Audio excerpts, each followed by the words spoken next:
la música. En estos momentos estamos muy pendientes de esta señal. Ahora sí, vamos a analizar los planes de Donald Trump, más allá de la imagen. Juan Antonio, si te parece, empezamos contigo. El foco, las alarmas están disparadas ahora mismo, iba a decir en Groenlandia, en toda Europa, ¿no? Ante estos últimos mensajes de Donald Trump, que parece que va muy en serio, parece que de verdad quiere comprar Groenlandia. Ya veremos si lo compra o si lo invade, ¿no? Es quizás una de las preguntas en estos momentos.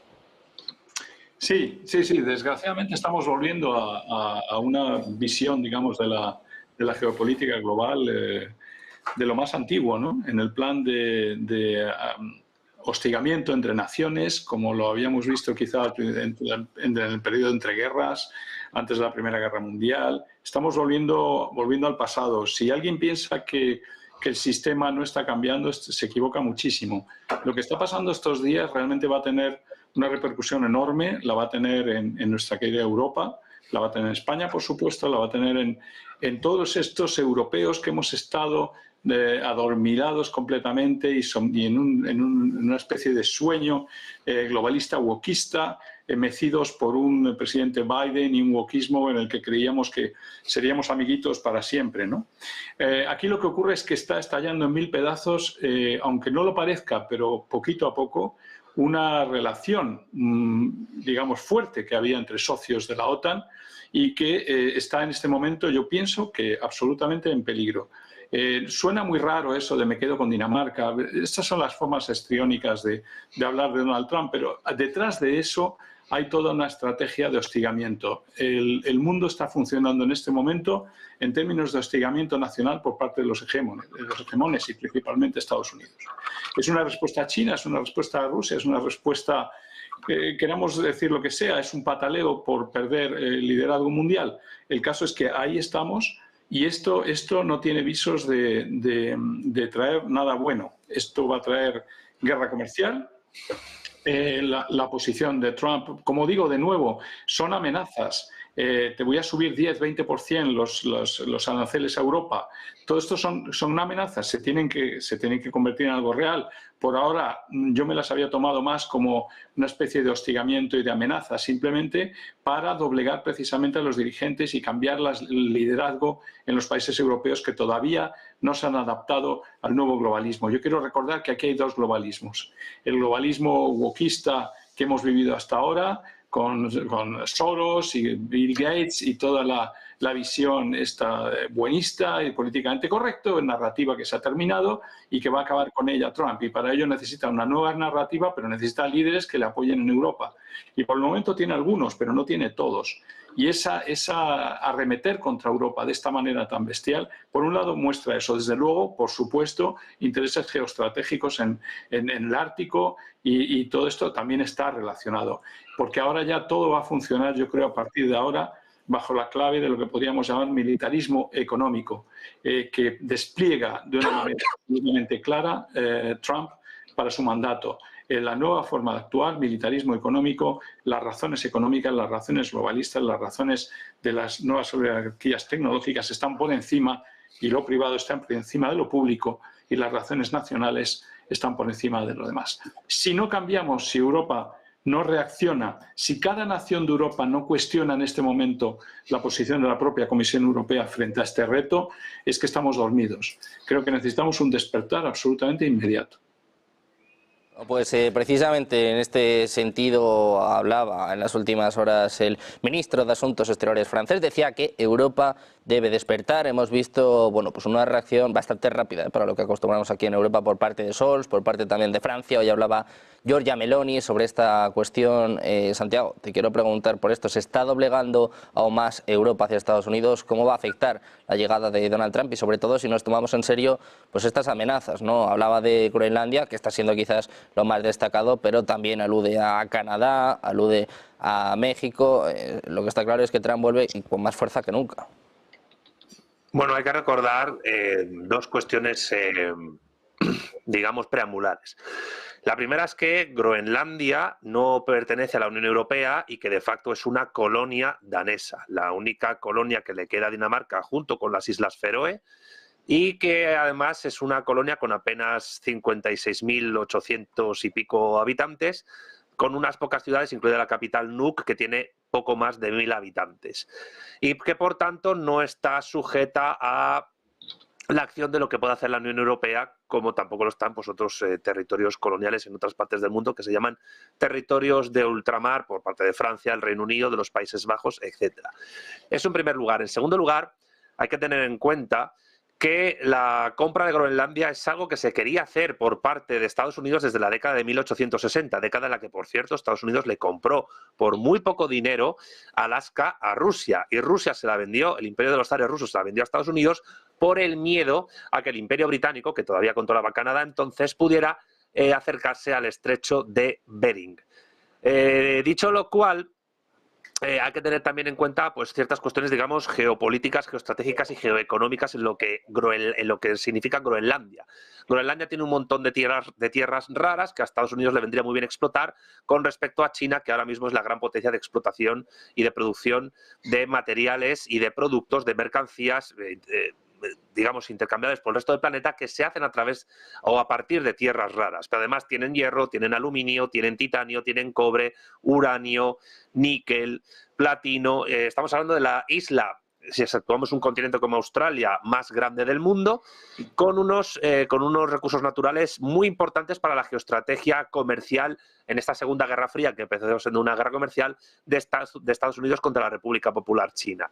A esto hay que añadir que la base espacial y por tanto militar más al norte que posee Estados Unidos está precisamente al norte de Groenlandia,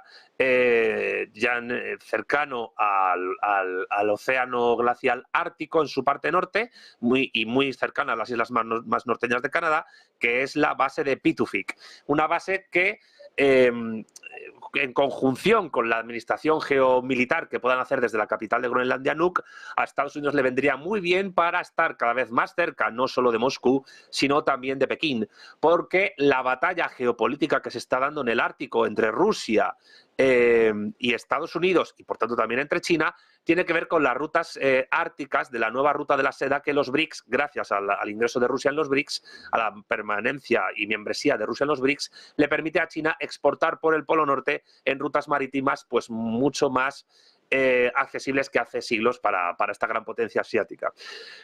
Dicho lo cual, creo que está cada vez más claro que esto del mundo, las dos conclusiones que yo quiero sacar, o tres, mejor dicho, que quiero sacar a colación después de esta exposición son las siguientes. En primer lugar, que no vamos a un mundo multipolar, que vamos a un mundo, entre comillas, tripolar, donde hay tres grandes polos de poder, Washington, Pekín y Moscú, que en el fondo son un mundo bipolar y medio, porque Rusia tiene un gran poder, pero está al amparo del poder chino, y que lo que le interesa a Estados Unidos es unificar a todas las entidades geopolíticas de América del Norte, y particularmente con Canadá, para poder plantar cara a China. Una anexión, porque no sería una unión en absoluto en igualdad de condiciones entre Canadá y Estados Unidos, que es una anexión que se intentó ya hacer en la guerra de 1812, cosa que abortó el Imperio Británico, que por entonces tenía bastante más poder que Estados Unidos, pues convertiría a Estados Unidos junto con Canadá y Groenlandia primero en el país más extenso de la Tierra. Superaría en extensión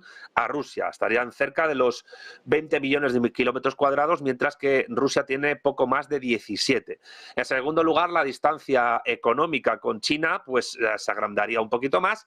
Y en tercer lugar, y esto no deja de ser importante, y es la segunda conclusión que quiero dar en mi breve intervención inicial, es que el control del mundo anglo-norteamericano, del mundo anglosajón en lo que es el Atlántico y por tanto en la OTAN sería muchísimo mayor con la unión de Canadá y Groenlandia al poder de Washington que antes, lo cual también alejaría más al Reino Unido de Europa y les acercaría más a América del Norte, con lo cual el Océano Atlántico Norte sería básicamente un océano o un mar anglosajón.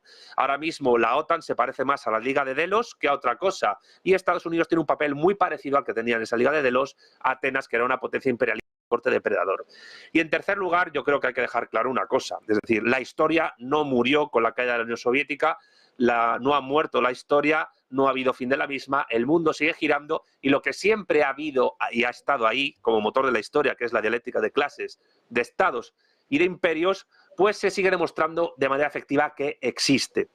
ante esa dialéctica de clases, de estados y de imperios, el problema es que haya clases dominantes, políticas, económicas, culturales, burocráticas, en eso que se llama Unión Europea, que no se hayan enterado de que esa dialéctica ha existido siempre y piensen en realidad que la Unión Europea tiene capacidad, poder, para poder, valga la redundancia, frenar esos ímpetus imperialistas que la clase dominante en Washington, más su poder militar y funcionarial, pues pretenden hacer precisamente para luchar contra esos dos otros polos de poder ante los cuales tampoco eso que se llama Unión Europea puede hacer mucho, como son Rusia y China. Entonces, ¿qué es lo que pasa? Pues es una cosa que yo he dicho en muchísimas ocasiones. Eso que se llama Occidente no existe y eso que se llama Unión Europea, en el fondo, no es más que un intento por parte de Alemania de construir un cuarto Reich que después de la voladura del Nord Stream y después de la guerra de Ucrania está perdiendo fuelle y que lo único que hizo fue tratar de construir una apariencia de unión voluntaria entre estados donde Alemania ejercía de aspiradora de recursos humanos, naturales y mercantiles del resto, y particularmente los PIGs. ¿Qué pasa? Pues que ese sueño o pesadilla se está agotando. Europa prácticamente no ha existido nunca comunidad política, militar y un poco más allá de lo comercial, pues no ha existido para frenar ansias geopolíticas externas, no han podido frenar la invasión rusa a Ucrania, no van a poder frenar si se consuma la anexión de Groenlandia, que no es territorio de la Unión Europea, pero sí de la OTAN, a Estados Unidos, si se produce esa compra ansiada por Trump, y evidentemente pues lo único que van a poder hacer las clases dominantes de los pocos países europeos que quedan unidos en eso que se llama Unión Europea es tragar. Tragar porque son básicamente el patio trasero rico, cada vez menos rico, de Estados Unidos, construido en la Primera Guerra Fría para frenar el expansionismo del comunismo soviético.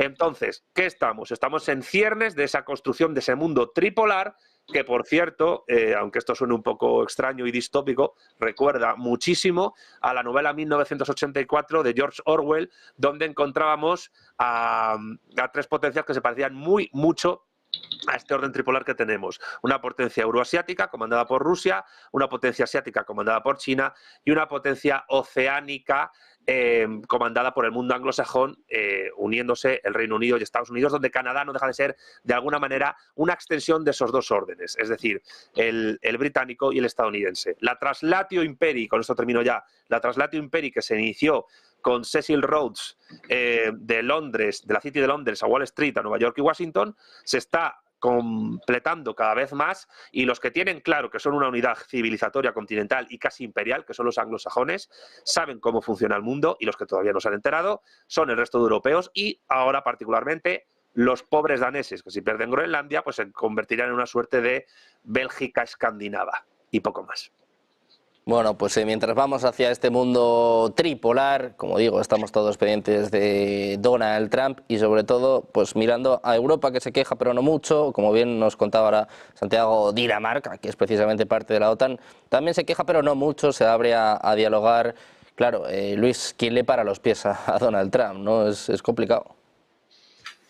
Sí, bueno, primero de todo yo quería matizar un poco el estatus político que tiene Groenlandia. Groenlandia no es un territorio colonial, es un país constituyente del Reino de Dinamarca. Más o menos podemos utilizar el símil y sería pues como pueden ser Inglaterra, Escocia, Gales o Irlanda del Norte respecto al Reino Unido.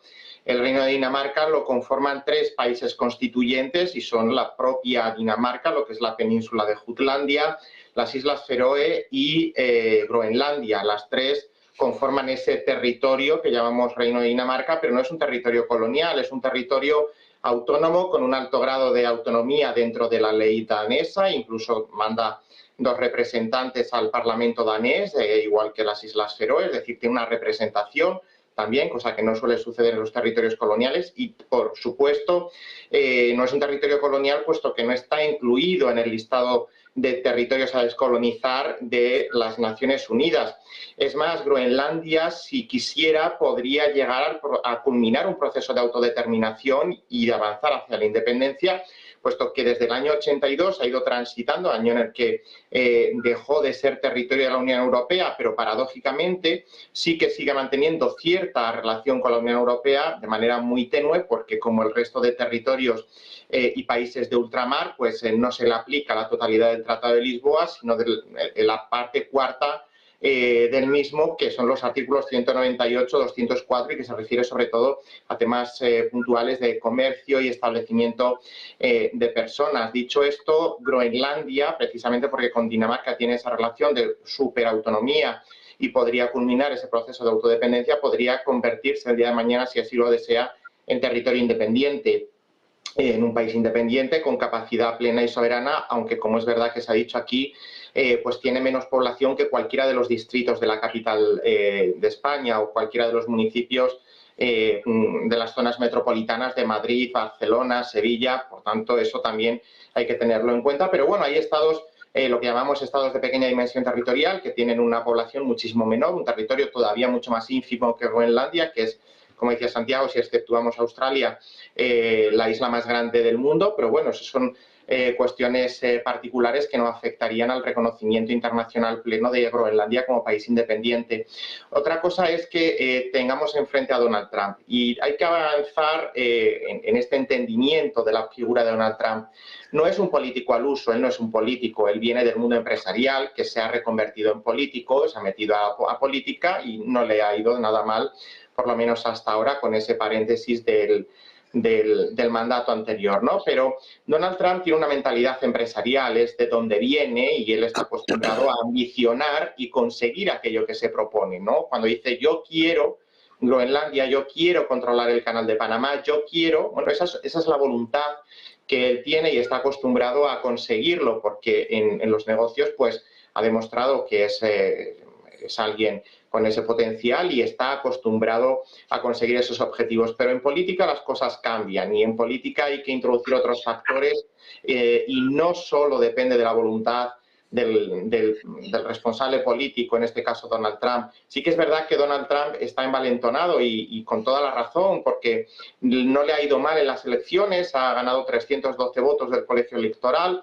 ha barrido también en cuanto al voto popular contra todo pronóstico, según las encuestas oficiales, a la candidata demócrata, ha consolidado su supremacía también dentro del Partido Republicano. Ya no es ese Partido Republicano de la primera administración Trump, es un partido republicano trumpista hecho a su imagen y semejanza, que hará que el trumpismo continúe más allá de la segunda presidencia de Donald Trump y que este movimiento, como lo queramos llamar, pues se perpetuará posiblemente durante algunas décadas. Y además es un presidente, es un Donald Trump, que esta vez sí tiene el control y la mayoría del legislativo, tanto del Senado como del Congreso, de la Cámara de Representantes. Por tanto, no va a tener problemas a la hora de pasar los nombramientos ni de embajadores ni de ninguno de los miembros de su gabinete. Y esto pues hace que sea una especie no de rey o de monarca absoluto, porque también la Constitución estadounidense tiene sus pesos y contrapesos, pero es que además la mayoría, si cogemos en términos absolutos, la mayoría de los miembros del Tribunal Supremo son republicanos y dentro de esos miembros que fueron nombrados por presidentes republicanos, más de la mitad de esos fueron nombrados por Donald Trump, con la posibilidad de que nombre en este segundo mandato alguno más porque pueda haber una vacante. Por tanto, ese Tribunal Supremo está nombrado y está predominado por miembros nombrados por Donald Trump durante su primera presidencia y que posiblemente, como digo, pues se incrementará o se podría llegar a incrementar porque hubiera que reemplazar a alguno de los miembros actuales y sería el propio presidente quien de manera discrecional nombra al juez que desee, lo tiene que aprobar por supuesto el Senado, pero es una decisión que se basa en la voluntad del presidente y eso hace que también el Tribunal Supremo, de manera un poco más velada, bueno, pues adquiera esos tintes trumpistas. Y esto Trump lo sabe. Trump, como digo, viene del mundo empresarial, está acostumbrado a conseguir sus éxitos, menos sus fracasos, pero sobre todo basados en su voluntad.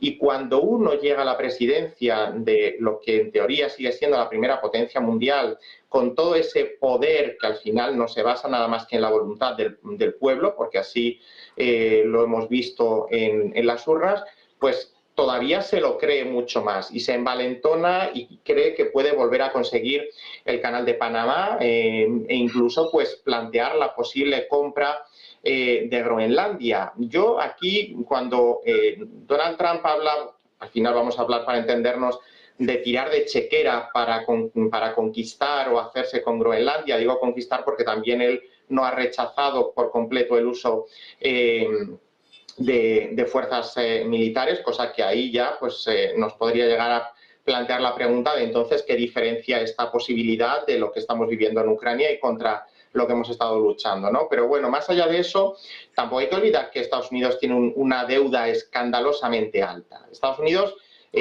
tampoco está para hacer grandes desembolsos como los que podría suponer la compra de un territorio como Groenlandia, que como bien decían mis compañeros que me acompañan hoy en esta tertulia, es un territorio con unas riquezas minerales marítimas y con un potencial geoestratégico sumamente alto. Por eso Donald Trump lo ambiciona, porque el futuro está en el Ártico. Las nuevas rutas comerciales pasan por el Ártico y hay una serie de recursos que Donald Trump también sabe que están ahí y sobre todo, pues, si miramos el mapa, lo que él quiere controlar es ese triángulo que va de Alaska a Groenlandia y que tendría pues el último vértice en Panamá para controlar pues todas esas rutas, todas esas fuentes, sobre todo minerales, que se encuentran tanto en el Ártico y no tanto en el Canal de Panamá, porque su valor es sobre todo comercial, para controlar las rutas y hacer un poco también de daño a China, porque bueno, pues se podría incluso llegar a prohibir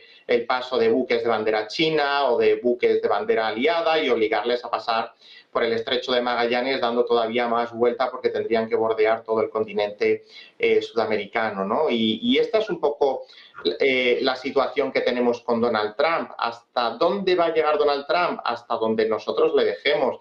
Yo vuelvo a insistir, creo que, y es un poco recogiendo la filosofía que planteaban mis compañeros, Europa debe hacerse mayor y lo que está planteando el ministro francés es precisamente eso, que Europa tiene que empezar a pensar por sí sola, defenderse también por sí sola, porque si seguimos un poco doblegándonos a los intereses que nos vienen marcados desde diferentes latitudes, pues al final no vamos a defender los intereses europeos y esto se puede convertir en otra cosa. Trump tiene aliados en Europa, está clarísimo que se lleva muy bien con Meloni, se lleva también relativamente fantásticamente bien, mejor dicho, con Orbán. Habrá que ver qué pasa en la formación del gobierno austriaco, cómo se resuelve ese proceso electoral en Rumanía. Es decir, hay peones, hay lo que podemos llamar mini caballos de Troya dentro de la Unión Europea que pueden actuar como catalizador favorable al trumpismo, y esto dependerá de cómo los europeos en su conjunto seamos capaces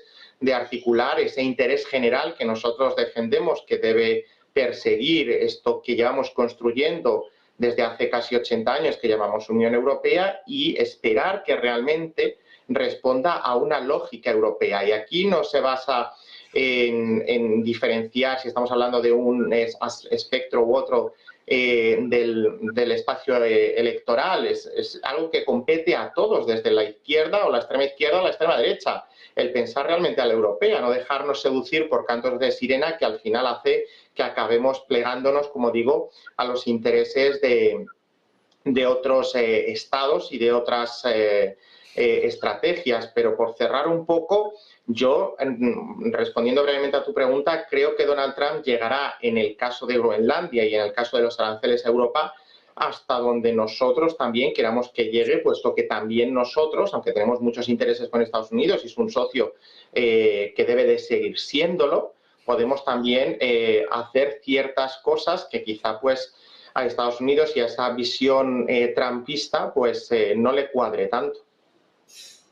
Bueno, pues con todos pendientes de Donald Trump, con todos mirando a Groenlandia, pendientes también, como ven, de este funeral de Estado por Jimmy Carter, seguíamos viendo a Donald Trump y a Obama charlando distendidamente. Vamos a mirar a la respuesta de Rusia. Nos ha hecho esperar. Hoy ha tenido lugar la primera rueda de prensa telefónica diaria del portavoz del Kremlin, Dmitry Peskov, que ha mandado varios mensajes a Estados Unidos. Dice que Groenlandia es de interés